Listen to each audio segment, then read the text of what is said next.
He was just a single dad, trying to fix his life with one last job interview. But when he crashed the meeting with his sick daughter in his arms, he had no idea the reclusive billionaire CEO, deciding his fate, was about to see a reflection of her own painful past and change everything forever. Before we dive in, hit that subscribe button and drop a comment. Where in the world are you watching? From the final thread on Leo's only good suit jacket was holding on with the same quiet desperation. He stood in front of the full-length mirror he'd salvaged from a curb last summer, its glass warped and wavy, like a funhouse reflection.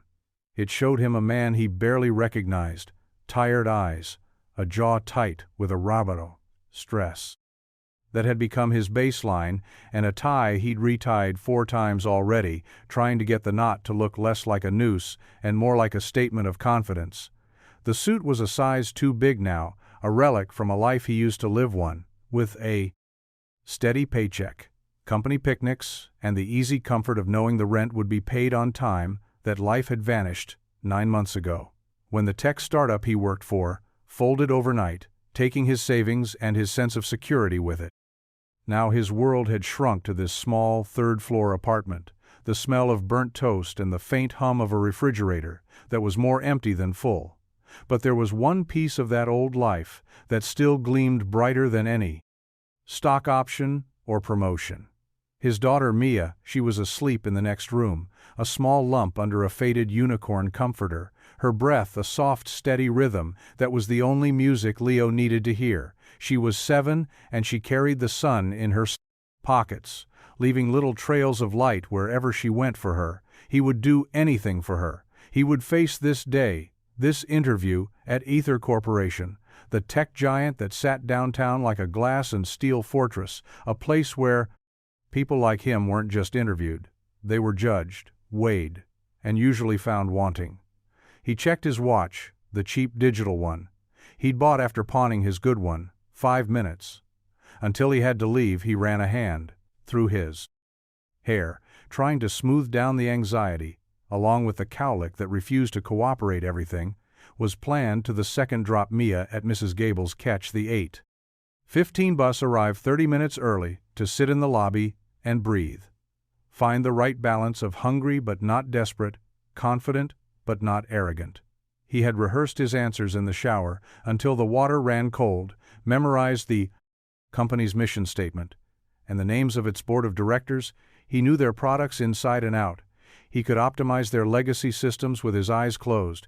He just needed them to be, quote, see that, to see past the slightly frayed cuffs and the worry etched into the lines around his eyes. He just needed one chance. This interview wasn't just an opportunity, it was a lifeline, the last rung on a ladder he was about to lose.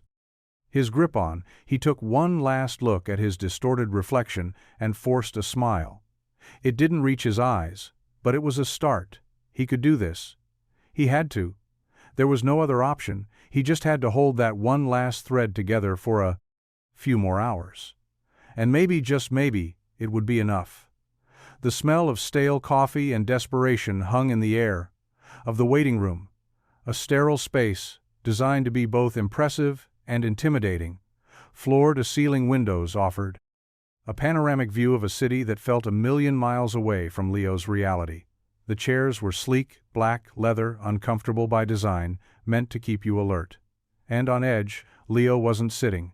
He was pacing a small, frantic circle near the reception desk, his hands clenched and unclenched at his sides. The perfectly coiffed receptionist had already given him a look that hovered somewhere between pity and annoyance, a look that said he had disrupted the pristine order of her world. And he had, because clinging to his leg was Mia, her small body trembling slightly, her face flushed with a fever that had ambushed them. That morning the plan had shattered before the sun was even fully up. Mrs. Gable had canceled the flu. Her voice, a weak apology over the phone. Every other option had evaporated just as quickly, leaving Leo with an impossible choice: miss the interview that could save them, or bring his sick daughter into the belly of the beast he chose. The beast. He looked down at Mia, Her head was resting against his knee, her eyes glassy and tired. He gently brushed a strand of damp hair from her forehead. She looked up at him with a weak smile. "Is it almost our turn, Daddy?" He forced a smile back. "Almost, sweetheart. You're being so brave." Brave wasn't the word for it. She was a trooper, a tiny soldier, fighting a war of germs and grown-up problems. She hadn't complained once, not when he'd rushed to her out the door. Not during the bumpy bus ride, and not now, in this cold, silent room full of people in sharp suits who kept glancing at them like they were a puzzle they didn't care to solve. A man in a tailored gray suit walked past, giving them a wide berth, as if poverty might be contagious. Leo's face burned with a familiar shame, a feeling he'd been swallowing for months. It was one thing to be broke, it was another to have your struggle so publicly displayed under the fluorescent lights of a corporate palace. He was 20 minutes late. His hair was a mess from the hurried rush, and his daughter's faint whimpering was a soundtrack to his failure. He was about to turn to the Rockadevan receptionist to reschedule, to surrender, when a pair of heels clicked softly on the marble floor, stopping just a few feet away. "Can I help you?" The voice was calm, cool, and carried an authority that made the air in the room shift. Leo looked up, and his breath caught a woman, stood before him tall and poised in a simple but exquisitely cut black dress. Her hair was pulled back into a severe knot, not a single strand out of place. Her face was sharp, intelligent, and her eyes, they were the color of a winter sky, clear, piercing, and unreadable. She wasn't just an executive, she was power personified.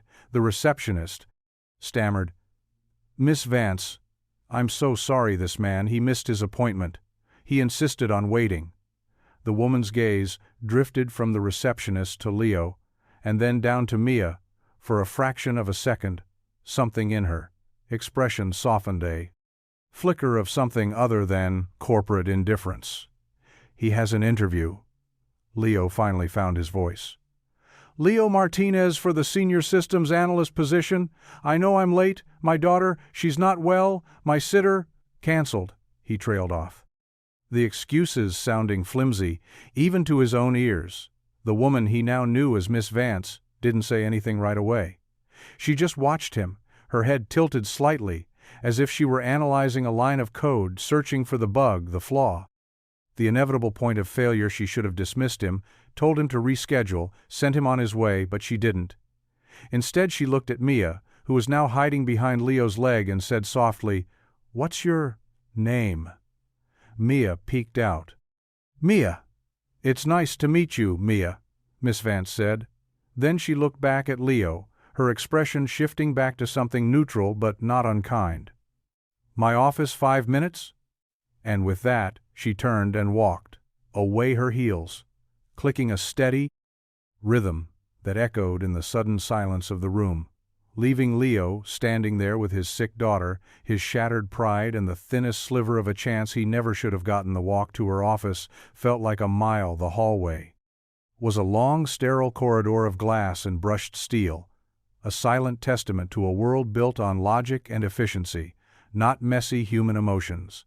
Leo's hand was a dead weight on Mia's back, guiding her gently as she shuffled beside him, her little hand clutching his with a grip that was both fragile and fierce. He could feel the eyes of every person they passed, a silent chorus of judgment that followed them like a shadow. The man with the rumpled suit, the sick kid, the aura of failure clinging to him like cheap cologne. He tried to hold his head high, to project a confidence he hadn't felt in months. But his heart hammered against his ribs, a frantic drumbeat of, "What are you doing here?" When they reached her office, the door was already open. She stood by the window, her back to them, looking out at the city skyline like she owned it. And Leo had the sinking feeling that she probably did. The office was enormous, minimalist, and cold. A massive desk made of dark wood sat in the center, clean and uncluttered, save for a sleek laptop and a single framed photo turned face down. The only hint of warmth came from a small, struggling plant in the corner, its leaves slightly yellowed, as if it too was having a hard time thriving in this environment. "Sit," she said. Without turning, Leo guided Mia to one of the two leather chairs in front of the desk. It swallowed her small feet, dangling a foot off the floor. Leo sat beside her, placing his worn briefcase on his lap like a shield. She finally turned her eyes, sweeping over them again. Before settling on him, her expression was unreadable. A carefully constructed mask of professional detachment. "You're Leo Martinez," she stated, not a question. "Yes, ma'am." "And you believe you're qualified to overhaul the entire legacy server infrastructure for Ether's primary data hub?" "Yes, ma'am." "I do." He said, his voice steadier than he expected.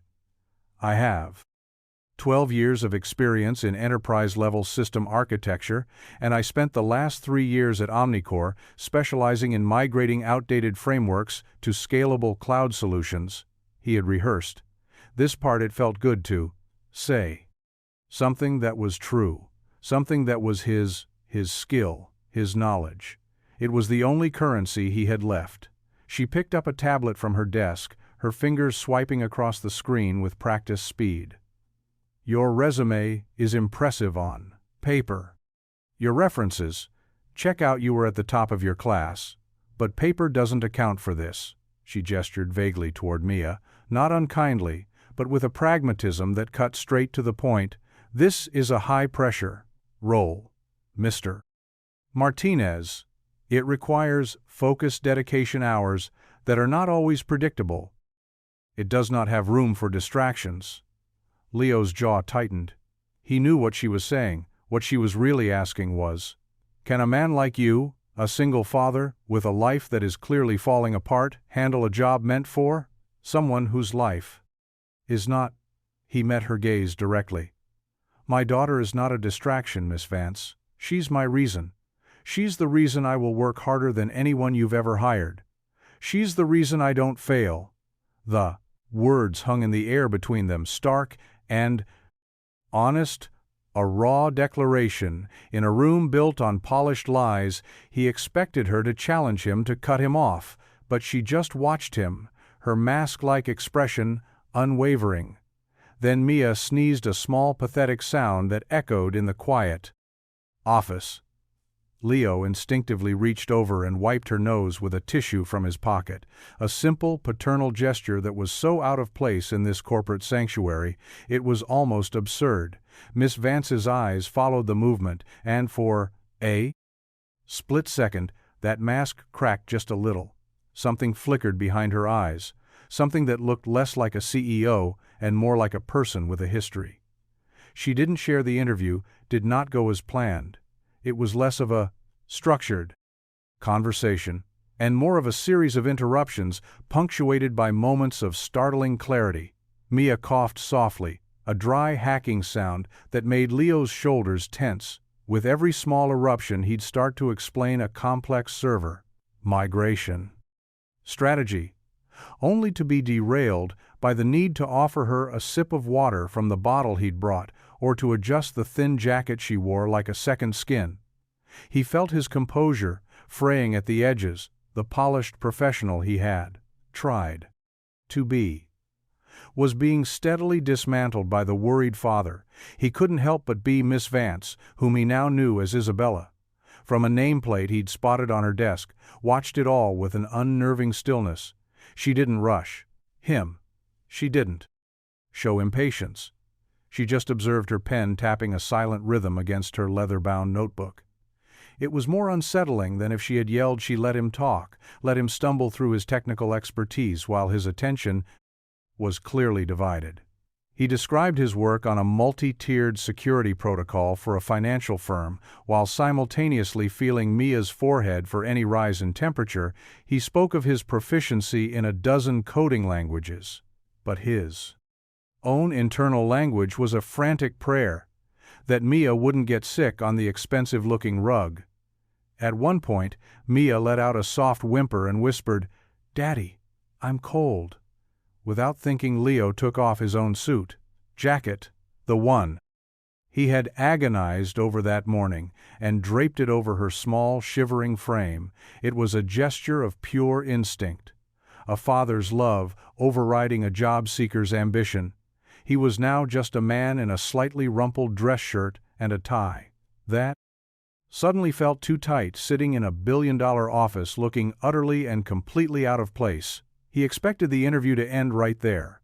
But Isabella just made a small note in her book and leaned forward. Tell me about a time you had to solve a problem with limited resources and no clear solution. The question was standard interview fare. But the way she asked it felt different, more personal. Leo thought for a second, not about a work project, but about the time their apartment's heater had broken in the middle of a snowstorm, and he'd rigged a temporary fix using an old hairdryer and a roll of aluminum foil. He told her that story, not the polished corporate-friendly version, but the real one. The one about keeping his daughter warm when he had $16 to his name, and the landlord wasn't answering his calls. He talked about improvising, about seeing a problem not as a roadblock, but as a puzzle with a hidden solution. I didn't realize he was no longer talking about a broken heater, but about his entire life. When he finished, the room was silent. Mia had drifted into a light sleep, her head resting on his arm, her breath, finally, evening out. Isabella was looking at him with that same impenetrable gaze, but the air in the room had changed. It was no longer cold and clinical. It was something else, something heavier, something that felt like recognition. She closed her notebook with a soft click. "This role isn't for you, Mr. Martinez." The words landed like a punch. Leo's stomach dropped. Of course, this was a fool's errand. He should have known. He started to gather his things, his hands trembling slightly. "I understand. Thank you for your time." But he was right, Isabella said, cutting him off. "It requires someone who sees problems as puzzles and who understands that the most important systems aren't always the ones made of wires and code." She stood and walked to a large blueprint hanging on the wall, a detailed schematic of a sprawling industrial complex. "This is Ether's first data warehouse. It's been decommissioned for years. It's a dinosaur, a mess of outdated hardware and forgotten protocols. A place we keep meaning to deal with, but never do I have a project. An ITRBAT. Off the books. 1. I want someone to go in there, assess the old systems, salvage what's valuable, and create a blueprint for what it could become. It's not glamorous, it's not a corner office, it's dusty and quiet. And you'd be working alone." She turned back to him. "The pay is contractual, but fair. It starts tomorrow if you want it." Leo stared at her, stunned. It wasn't the job he'd come for. It was something else, something that didn't make sense. A consolation prize, a test, a riddle he couldn't solve. Why? Was all he could manage to ask. Isabella's gaze drifted to the sleeping form of his daughter, wrapped in his suit jacket. "Because you didn't take off your jacket to impress me?" she said softly. "You took it off to keep her warm. Some things can't be taught." The warehouse was a ghost, a cavernous metal shell on the forgotten edge of the city where the pavement crumbled into weeds, and the only sound was the wind whistling through the place. Gaps in the corrugated steel walls. It smelled of dust, cold, concrete, and the faint metallic tang of sleeping machinery. Inside, rows upon rows of server racks stood in silent formation, their lights long since extinguished, like a fossilized digital forest. Leo ran his hand along the cool metal of a server tower, feeling the grit under his fingertips. This place was a relic, a monument to a bygone era of technology, a puzzle no one else had wanted to solve, and it was all his. Isabella had been true to her word. A keycard and a contract had been messengered to his apartment the next day. The terms were more than fair. They were generous enough to pay 2 months' rent up front, enough to fill the fridge, enough to let him breathe For the first time in a long time, he'd set up a small workstation in a glass-walled office that overlooked the main server floor, a space that was probably once bustling with technicians and now held only a desk, a chair, and the echo of silence. Mia loved it. She called it the robot graveyard. And on the days she didn't have school, she'd come with him setting up her coloring books and crayons on the floor while Leo traced wires and diagnosed dead motherboards. She'd hum to herself, a quiet, happy sound that filled the vast emptiness of the building and made it feel less like a tomb and more like a sanctuary. Isabella started visiting in the second week. She'd arrive unannounced in a sleek black car that looked alien against the backdrop of rust and decay. She never stayed long, just a quick check-in. A cup of coffee she'd brought for him, a quiet question about his progress. She was different here, away from the sterile confines of her office. Her hair was often in a loose ponytail instead of a tight knot. She wore jeans and simple sweaters, and her voice was softer, less guarded. "How's the beast?" she'd ask, leaning against the doorframe of his office. "She's waking up," he'd reply, pointing to a bank of servers he'd managed to coax back to life. "Turns out she wasn't dead, just lonely." Isabella would smile at that. A real smile, not the polite corporate one he'd first seen one afternoon. She found Mia carefully taping her drawings to the glass wall of the office. A vibrant gallery of unicorns, robots, and a surprisingly accurate stick figure of Leo with a screwdriver for a hand. "What's this?" Isabella asked, crouching down beside her. Mia beamed. "It's to make the robots feel less sad. They needed some color." Isabella looked at the drawings, then at Mia, and then at Leo, who was watching from his desk, and for a moment she looked like she was seeing something she hadn't seen in a long time. Something that had nothing to do with data or profits or quarterly reports. She didn't just see a child's drawing. She saw a simple act of care in a place that had been forgotten, and Leo realized she was just as lonely as the machines he was trying to fix. The visits became more frequent, less about work, and more about the quiet moments that started to stitch themselves into the fabric of their weeks. Isabella would bring lunch, not from a fancy downtown restaurant, but from a small sandwich shop she'd found on the way. She and Leo would eat, sitting on the edge of a loading dock, their legs dangling over the concrete, while Mia chased butterflies in the overgrown lot. They talked about everything and nothing: technology, old movies, the way the city looked different from this side of the tracks.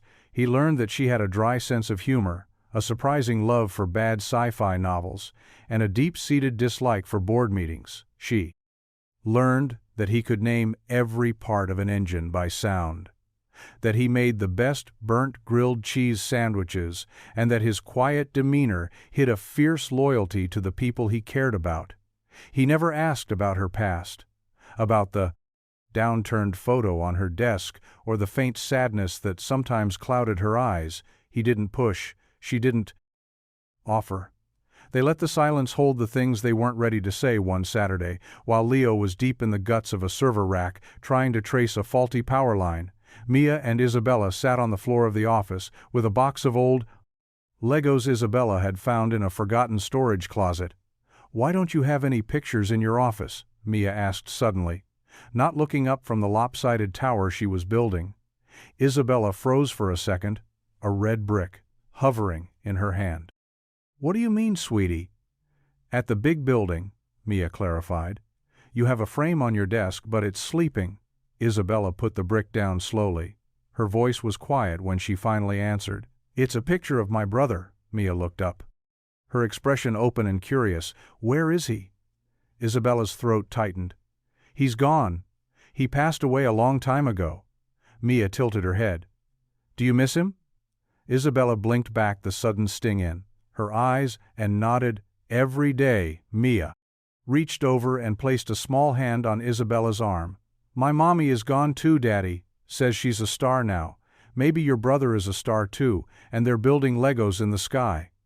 Isabella let out a shaky breath, sound somewhere between a laugh and a sob. She pulled Mia into a gentle hug, her face buried in the child's hair. And for the first time in years, she let someone see the crack in her armor. She let someone in Leo who had overheard the exchange from a few feet away. He didn't say a word. He just watched as this powerful billionaire CEO was comforted by his 7-year-old daughter, and he understood that the walls she had built around her heart were just as real and just as old as the ones surrounding this warehouse. The work on the warehouse became a rhythm, a purpose. The old servers hummed back to life one by one, their blinking green lights, a steady pulse in the quiet, dark Leo. Found he loved the work, the challenge of it, the solitude that wasn't lonely anymore. He was building something again, not just a system, but a sense of self-worth that had been eroded by months of unemployment and self-doubt. The warehouse itself was transforming under their calm, collective care. Mia's drawings now covered an entire wall, a riot of color against the cold glass. Isabella had started bringing in plants, small, resilient succulents that she and Mia would water together. They dotted the dusty shelves, like the little green soldiers standing guard over the sleeping machines. The space was becoming less of a graveyard and more of a sanctuary, a place where 3 very different people had found a common ground, a shared quiet, a sense of belonging that none of them had expected to find one rainy afternoon. Leo was working on the central mainframe, a complex beast of a machine that was the heart of the old system. He was leaning deep into the server rack, a flashlight clenched between his teeth. When Isabella appeared behind him holding 2 steaming mugs of coffee, she didn't say anything, just stood there watching him work, her presence, a familiar comfort. "Hand me that hex driver," he mumbled around the flashlight. She passed it to him, their fingers brushing for a fraction of a second. The small spark of contact lingered in the air longer than it should have. He finally pulled his head out of the machine, wiping a smudge of grease from his cheek, and took the coffee she offered. "Thanks." They stood in silence for a moment. The only sound, the gentle drumming of rain on the metal roof. "You're good at this," she said quietly. "Fixing things that everyone else has. Given up on?" He shrugged. "Someone has to, I guess." She took a sip of her coffee, her gaze drifting over the rows of newly revived servers. "I used to be like that," she admitted, her voice barely a whisper. "My brother and I, we started this company in our parents' garage. We were the ones who built this place with our own hands. We thought we were building something that mattered, something that would last." Leo turned to face her, waiting for the rest of the story. "He was the visionary," she continued. "The dreamer, the one who saw the future in lines of code. I was the practical one, the one who made sure the bills got paid and the servers didn't overheat. We were a team." Her voice cracked on the last word. "What happened?" Leo asked. Gently, she looked away, her eyes fixed on some distant point in the past. "He got sick, a rare genetic thing we didn't know he had. The company was growing fast. We were on the verge of going public. The board, the investors, they all said we couldn't show weakness. So we hid it. I became the face of the company. I gave the speeches. I signed the deals. I smiled for the cameras while he was at home, getting weaker, and by the time I realized I was so busy saving the company, I had forgotten to save him. It was too late." A single tear escaped and traced a path down her cheek. She wiped it away quickly, angrily. "The company became his legacy, and I became its keeper, but it never felt like mine. It just felt like a monument to my biggest failure." Leo didn't offer platitudes or empty comforts. He just reached out and placed his hand over hers on the railing. It was a simple gesture, but it was enough. It said, "I see you. I'm here. You're not alone." And in the quiet of the warehouse, surrounded by the ghosts of what was and the hope of what could be, something shifted between them, a fragile bridge built across a shared history of loss and the quiet determination to keep going. The rain had softened to a mist by the time they left the warehouse that evening, a gentle gray veil that hung over the city and muted the world's sharp edges. Leo drove with one hand on the wheel, the other resting on the center console, the rhythmic thump of the windshield wipers, a quiet metronome to his thoughts. Mia was humming in the back seat, a happy, tuneless sound that usually brought a smile to his face, but tonight his mind was elsewhere.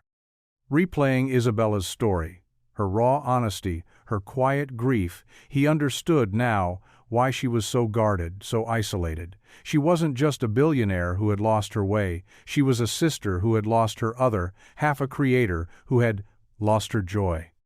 He glanced over at her. She was staring out the passenger window, her reflection, a faint, ghostly image against the passing streetlights. Her earlier vulnerability had been replaced by her usual composed mask, but he could see the faint redness around her eyes, the slight tension in her jaw. She wasn't just hiding from the world, she was hiding from her own pain. They arrived at her hotel, a sleek, monolithic building that seemed to scrape the clouds. A valet in a crisp uniform rushed to open her door, but she waved him off. She turned to Leo, a polite smile already forming on her lips. "Thank you for the ride." He didn't answer right away. He just looked at her. Really, looked at her past the expensive coat, past the corporate armor, to the woman who had cried in his warehouse a few hours ago. "You don't have to do that," he said softly. "Do what?" "Put the mask back on. Not with me." Her smile faltered, the carefully constructed wall crumbling just a little. She looked away, her gaze falling to her hands clasped in her lap. "It's a hard habit to break." "I know," he said. "But you're not alone in this, Isabella." He used her first name, deliberately, a quiet act of intimacy that hung in the brasses air between them. She met his eyes, and for a long moment neither of them spoke the world outside the car, the rain, the city. It all faded away, leaving just the two of them in the quiet cocoon of his old van. It was a moment of choice, a crossroads. She could retreat back into her world of sterile luxury and guarded emotions, or she could take a step towards something real, something messy, something that might just be worth the risk. She reached for the door handle, but hesitated, her hand hovering just inches from it. She started, but couldn't finish the words. Leo reached across the console and gently covered her hand with his. His palm was warm, calloused, a grounding presence against her own cold skin. "It's okay," he whispered. "Just breathe." And she did. She took a slow, shaky breath. And for the first time, in a very long time, she didn't feel like she was suffocating. The project at the warehouse was nearing completion. The old servers, they were not just running. They were optimized, integrated into a new streamlined system that Leo had designed and built from scratch. The place was no longer a graveyard. It was a testament to what could be salvaged, what could be reborn with care and attention. Their routine had settled into a comfortable rhythm. Leo and Mia would arrive in the mornings, and Isabella would join them in the afternoons. They'd work, share lunch, and talk their conversations, weaving a tapestry of shared hopes and quiet confessions. The line between employer and employee had blurred into something warmer, something closer to friendship, or maybe more. One afternoon, Isabella arrived with a large flat box in her hands. "What's that?" Leo asked, wiping grease from his fingers. "A peace offering," she said. With a mysterious smile, she laid it flat on the large work table and opened it. Inside was a massive pizza pepperoni and mushroom, Mia's favorite. "I figured we deserved a celebration," she said, "a pre-completion party." They ate right there in the middle of the server room. Slices served on paper towels, the smell of hot cheese and grease mingling with the familiar scent of dust and ozone. Mia sat on a server rack, swinging her legs, her cheeks puffed with a mouthful of crust. "This is the best party ever," she declared. Isabella laughed. "I've been to parties with ice sculptures and string quartets that weren't half as fun as this." After they had eaten their fill, Mia curled up on a pile of old packing blankets for a nap, leaving Leo and Isabella alone. In the quiet hum of the machines, they stood by the main control panel, watching the steady green lights blink in unison. "It's beautiful," Isabella said, her voice full of a quiet awe he had never heard before. "In its own way." Leo nodded. It just needed someone to listen to it. Isabella turned to him, her expression serious. "You did more than listen, Leo. You gave it a second chance. You saw potential where everyone else just saw rust," he shrugged. "That's my job, I guess."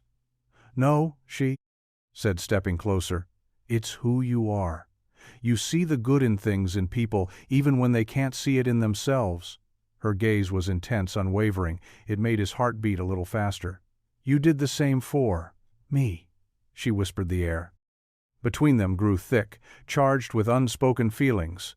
He could smell the faint scent of her perfume, a clean, subtle fragrance that was so at odds with the industrial world around them.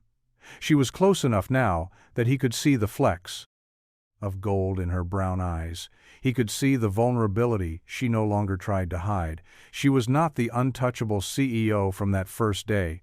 She was Isabella, real flawed, and standing right in front of him, and he realized in that moment that there was no longer just grateful. He was falling in love with her. He leaned in slowly, closing the small gap between them. His lips met hers in a kiss that was both hesitant and certain. It was a kiss that tasted of coffee and dust and the quiet promise of a new beginning. It was a kiss that said everything they hadn't been able to say with words, and in the gentle hum of the revived machines, they found a connection that was more powerful than any current that flowed through. The wires around them, the world outside the warehouse, seemed to fade away. In the weeks that followed their new reality was a fragile bubble built of shared glances, late-night conversations over lukewarm coffee, and the innocent laughter of a child who saw no difference between a billionaire and a friend. Their relationship unfolded in the quiet spaces away from the prying eyes of the city.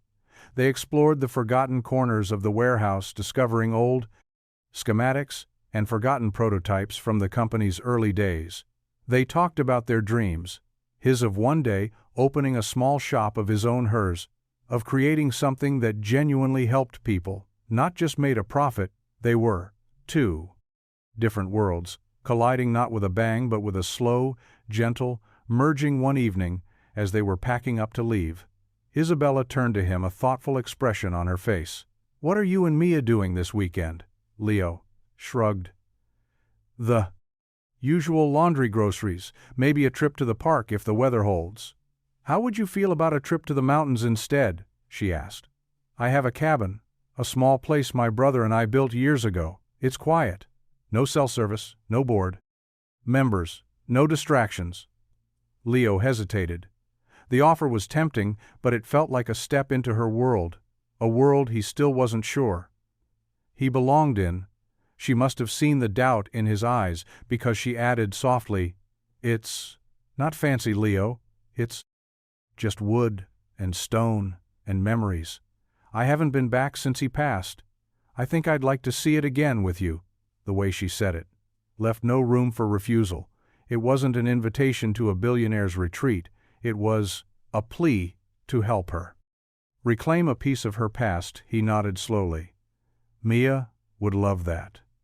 The cabin was tucked away in a valley nestled between towering pines and a stream that whispered over smooth gray stones. It was exactly as she had described it.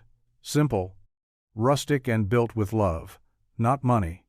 The walls were warm, knotted pine, and a large stone fireplace dominated the main room. A worn leather couch faced it, piled with hand-knitted blankets. It smelled of cedar and wood smoke, and the quiet peace of a place that had been waiting patiently for someone to return. Mia was enchanted. From the moment they arrived, she ran from room to room, her footsteps echoing on the wooden floors, declaring it the best treehouse in the world. That first night they built a fire in the hearth, its crackling flames casting a warm golden glow over their faces. They roasted marshmallows on sticks. Leo had whittled and told ghost stories that were more silly than scary. Mia fell asleep on the rost couch between them, her head in Isabella's lap, her small hand clutching one of Leo's fingers. It was a scene of such simple domestic peace that it almost hurt to look at later, after he had carried Mia to bed. Leo found Isabella, standing on the porch, wrapped in a blanket, staring up at a sky full of stars, so bright they looked like spilled diamonds. "Thank you for coming," she said without turning. "Thank you for inviting us," he replied, stepping up beside her. He followed her gaze to the star-dusted sky. "It's different out here. Everything is." She said. She turned to him, her eyes shimmering in the faint moonlight. "This place was his favorite," he said. "The city made him feel small, but the mountains made him feel infinite." She paused, her voice growing thick with emotion. "I haven't felt infinite in a very long time." Leo didn't say anything. He just stood there with her, a silent anchor in her sea of memory. She leaned her head on his shoulder, a gesture of trust that was so profound it made his breath catch. They stood like that for a long time, two souls finding solace in the vast quiet of the mountains, two worlds finding a way to become one. Their time at the cabin was a sun-drenched, idyllic blur, a pocket of peace carved out of a world that was anything. But they hiked through trails carpeted with pine needles, Mia collecting treasures of oddly shaped rocks and fallen leaves. They skipped stones across the crystal-clear stream, and Isabella taught Leo how to identify constellations in the night sky, pointing out Orion and the Big Dipper with a familiarity that spoke of a childhood spent looking up, not down. One afternoon they discovered an old wooden chest in the attic filled with relics from Isabella's past, faded photographs, board games with missing pieces, and a stack of notebooks filled with her brother's handwriting, ideas, sketches, lines of code that were more like poetry than programming. Leo sat on the floor beside her as she sifted through the memories, her stories painting a picture of a life before Ether Corporation, before the suits and the boardrooms. A life filled with two siblings and a shared dream in a garage. She showed him a picture of herself at 16, awkward and grinning with braces, a stark contrast to the polished CEO. The world knew, she pointed out, her brother, a lanky teenager with a wild mop of hair and eyes that sparkled with an almost manic creative energy. "He was the brilliant one," she said softly, tracing his smiling face with her finger. "I was just the one who knew how to keep the lights on." "You were a team," Leo reminded her gently. "He couldn't have done it without you." She looked at him, a grateful smile touching her lips. "No, I suppose not." That evening, as Mia slept soundly in the loft bed, Leo and Isabella sat on the porch swing, the gentle creak of the chains, a quiet rhythm in the cool night air. The mountains were dark silhouettes against a sky still faintly lit by the afterglow of sunset. "I haven't felt this much like myself in years," Isabella confessed, her voice a low murmur. "Maybe I never have." Leo didn't respond with words. He just reached for her hand, his fingers lacing through hers, a simple, solid connection that said more than a speech ever could. He was starting to see that her wealth, her power, it wasn't who she was. It was a cage she had been trapped in, and he was the one who had unknowingly handed her the key. But as their bubble of peace grew, so did a small seed of unease in Leo's mind. This was a fantasy, a beautiful, temporary escape. What would happen when they had to go back to the real world, where she was a billionaire and he was the man who fixed her servers? Could something this real survive in a world that wasn't the return? To the city was a jarring re-entry into a world of noise and concrete. The peace of the mountains evaporated the moment they hit the city limits, replaced by the blare of horns and the oppressive weight of a million hurried lives. Leo felt the shift immediately, a tightening in his chest, a return of the old familiar anxiety. He was back in a world where he was defined by what he lacked, not what he was. Isabella felt it too. Her posture straightened, her smile became more guarded. Her phone started buzzing with a relentless urgency that had been blessedly absent for days. The warehouse project was officially complete. Leo submitted his final report, a detailed analysis of the old system and a blueprint for its future potential. He had poured his heart and soul into the work, and the result was something he was deeply proud of. But now that it was over, a new uncertainty settled in. His contract was finished. His purpose in her world had been fulfilled. What? Now he tried to talk to her about it, but the timing was never right. She was always being pulled into a meeting, a conference call, a crisis that needed her immediate attention. The easy intimacy they had shared at the cabin felt like a distant memory. A dream he was struggling to hold on to one afternoon. He went to her office at Ether Tower, hoping to catch her for a few minutes, but was stopped by her assistant, a polished woman with a clipboard and an apologetic smile. "I'm sorry, Mr. Martinez. Miss Vance is in a board meeting all afternoon. She's completely booked." Leo stood in the hallway outside the glass-walled conference room. He could see her inside at the head of a long table, surrounded by a dozen men. In dark suits, she was in her element, commanding the room with a quiet authority, a stark contrast to the woman who had roasted marshmallows with his daughter. A week ago, she looked up, and their eyes met through the glass. Her expression was a mixture of surprise and something else: regret, frustration. He saw her mouth, the word sorry. But the glass was a barrier, a clear and solid representation of the world that stood between them. He nodded once and turned away, walking back down the long, sterile corridor, feeling more out of place than ever. The fear he had pushed down at the cabin resurfaced with a vengeance. He was a project, a temporary fix for her. Loneliness. Now that the project was over, now that she was back in her world, where did he fit in? He didn't. He was a mechanic, a single dad from the wrong side of the tracks, and she was a billionaire CEO. Their worlds weren't just different. They were in different universes.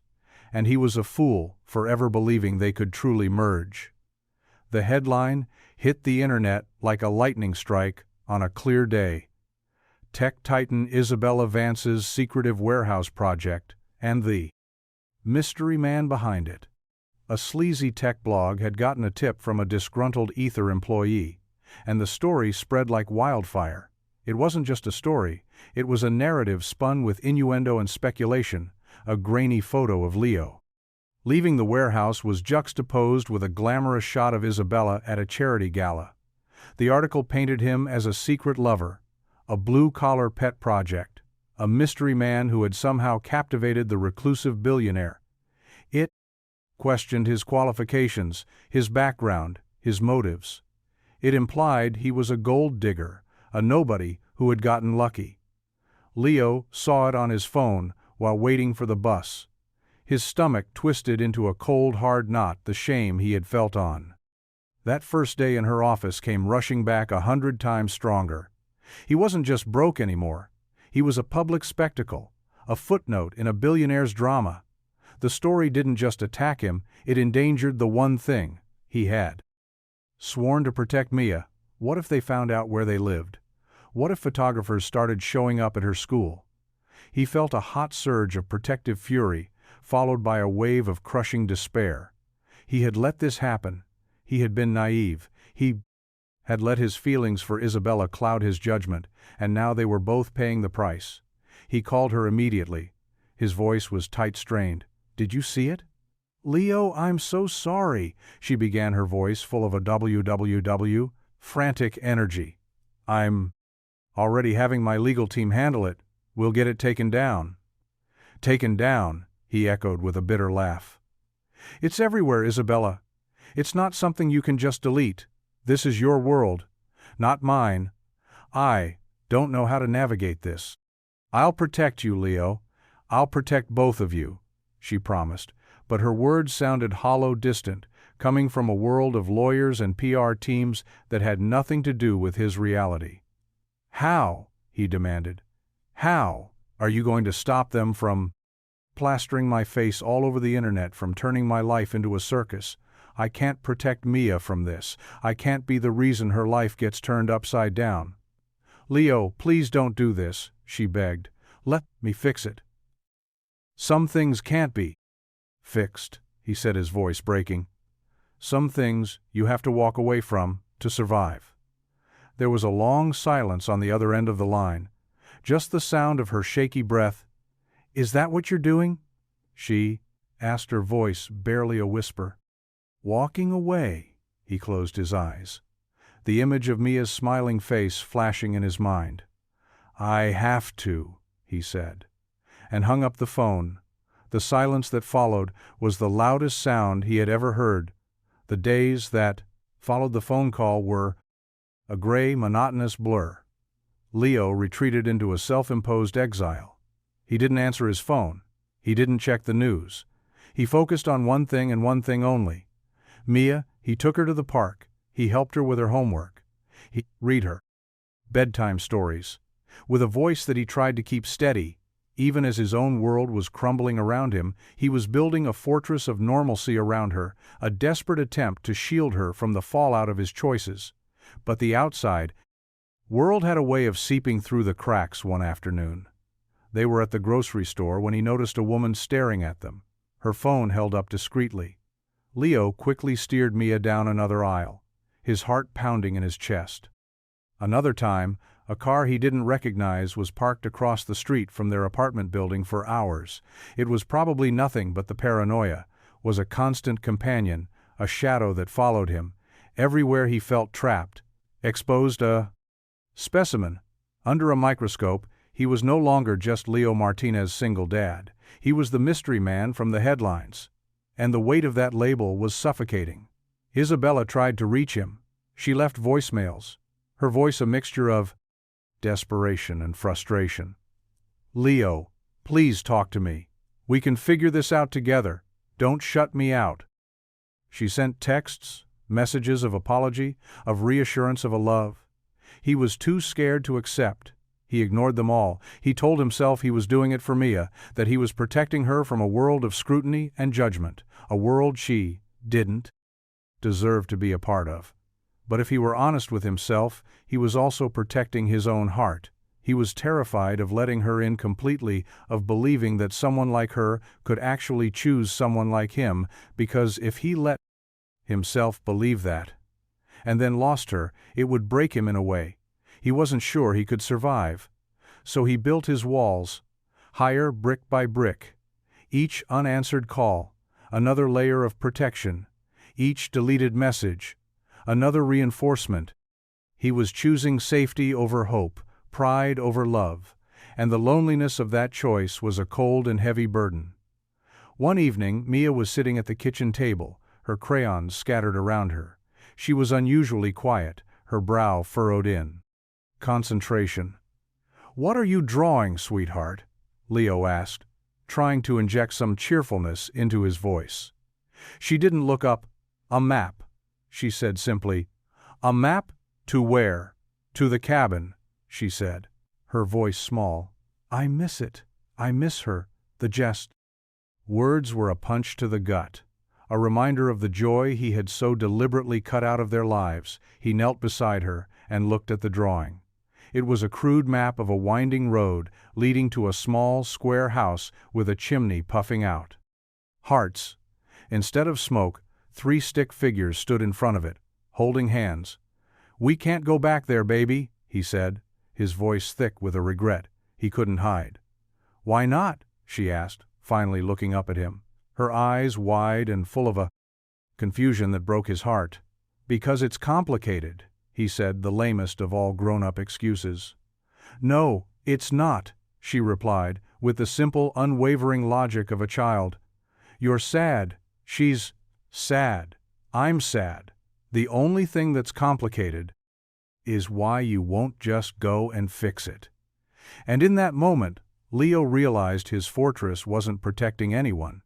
It was a prison, and he had locked them all inside. Isabella sat in the cavernous boardroom at the head of a table that felt more like a battlefield than a piece of furniture. The air was thick with tension, the faces around her, a mixture of concerned greed and predatory opportunism.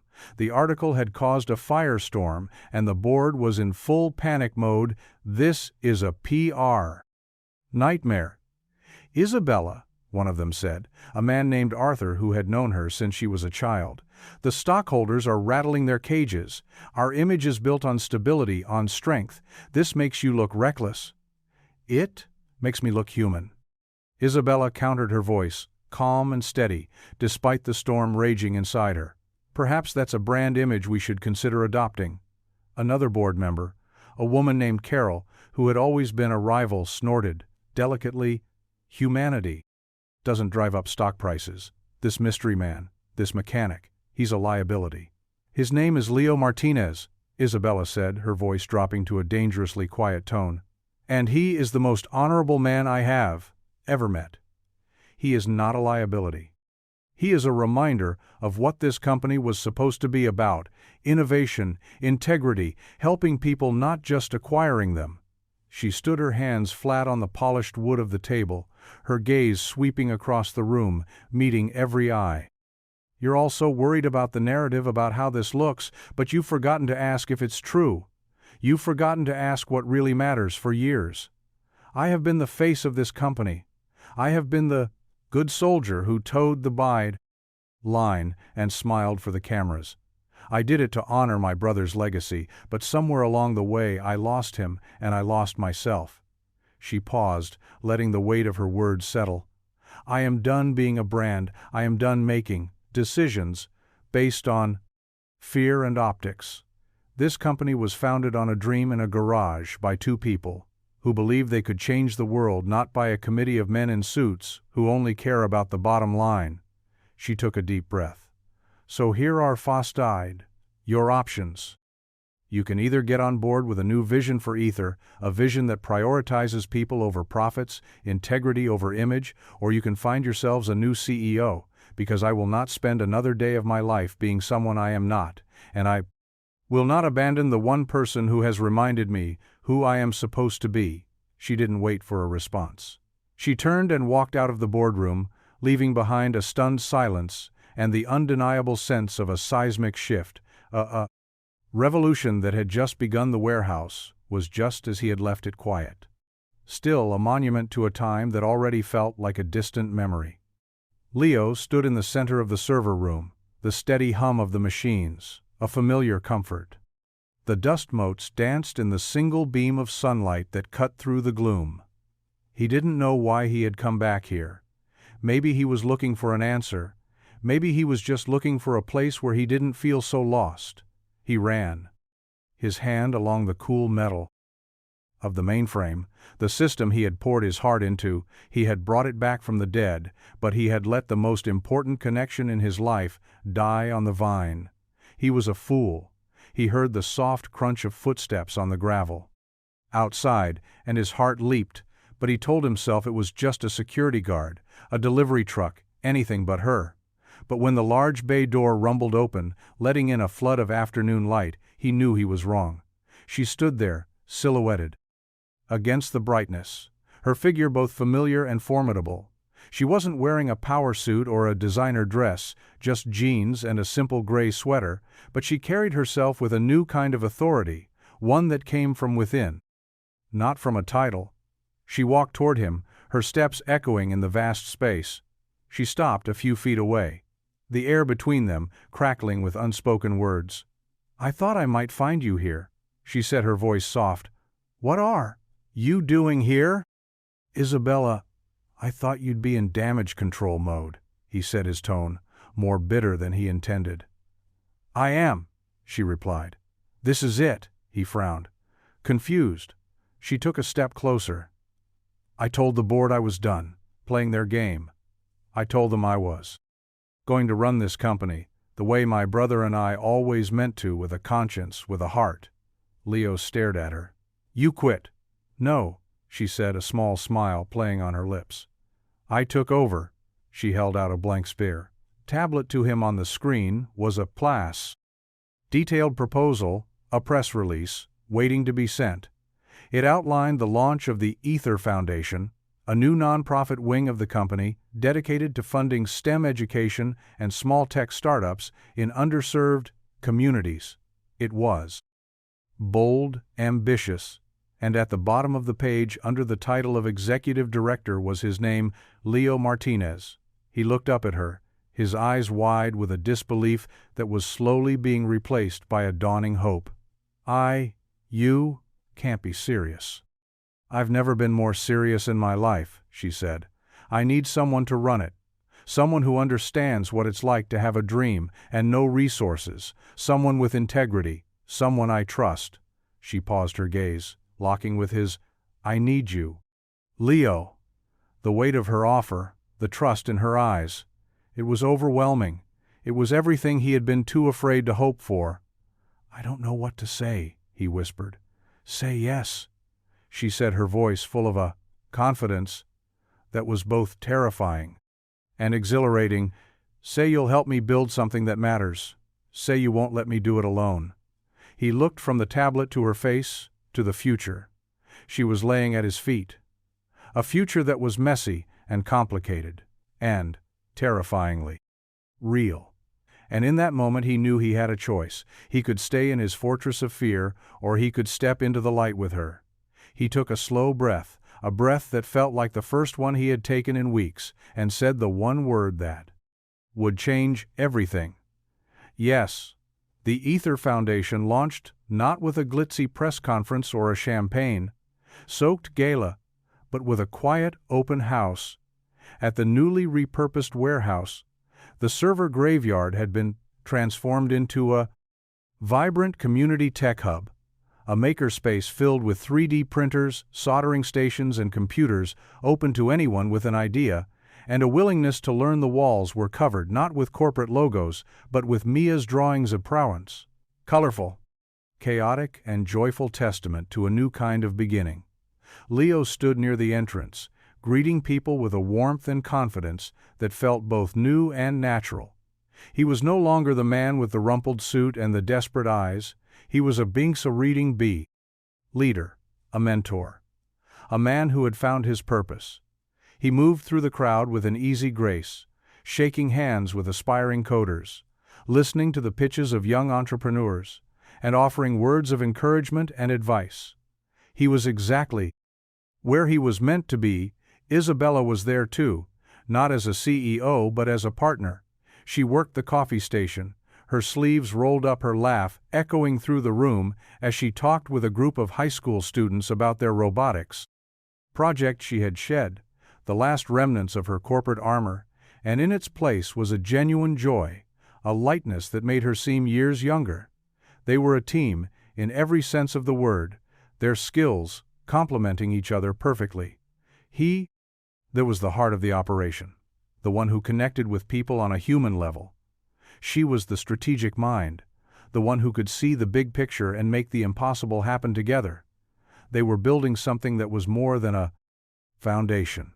It was a community, a place of hope, a testament to the power of second chances.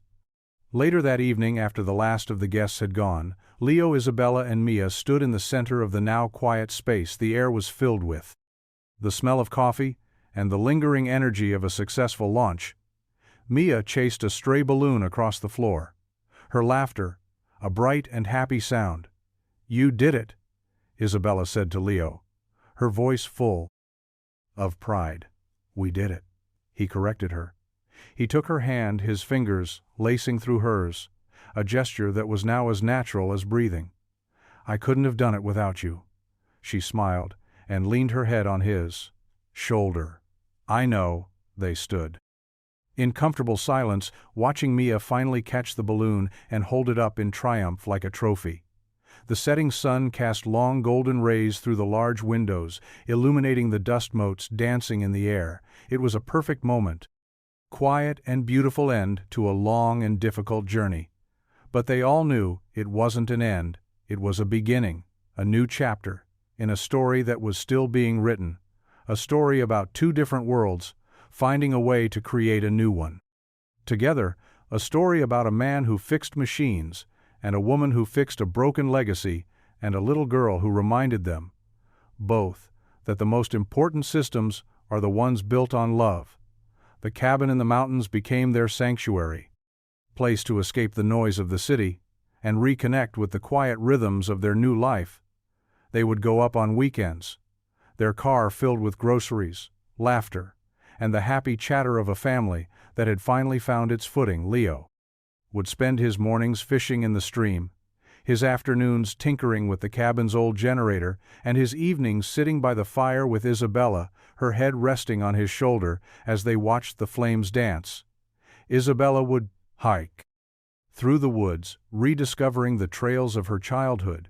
She would read for hours on the porch swing, and she would teach Mia how to bake lopsided but delicious blueberry muffins in the cabin's ancient oven. It was a simple life, a fairy quiet life. A life that was a world away from the boardrooms and balance sheets that had once defined her. But it was a life that was full of a joy she had never known.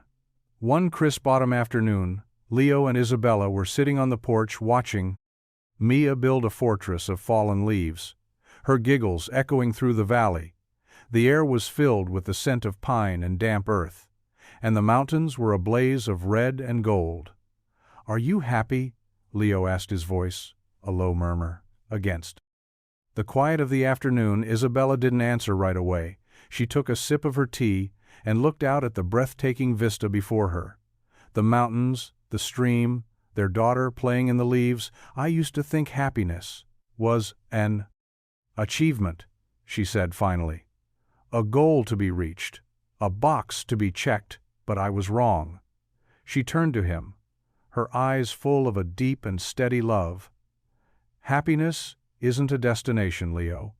It's a direction, and for the first time in my life I feel like I'm finally heading the right way." He smiled and pulled her closer, his arm wrapping around her in a gesture that was both protective and tender. "Me too," he said. "Me too." They sat like that for a long time as the sun began to dip below the horizon, painting the sky in shades of orange and purple. They were no longer a billionaire and a mechanic. They were just two people who had found each other. In the most unlikely of circumstances, two people who had weathered a storm and come out the other side, stronger and more in love than they ever thought possible. Their story wasn't a fairy tale. It was better than that. It was real. It was messy. And it was theirs. And as they watched their daughter leap into a pile of leaves, her laughter, a perfect melody in the mountain air, they knew that they had everything they would ever need right here in this quiet corner of the world, built on a foundation of trust, hope, and the enduring power of a perfect second chance.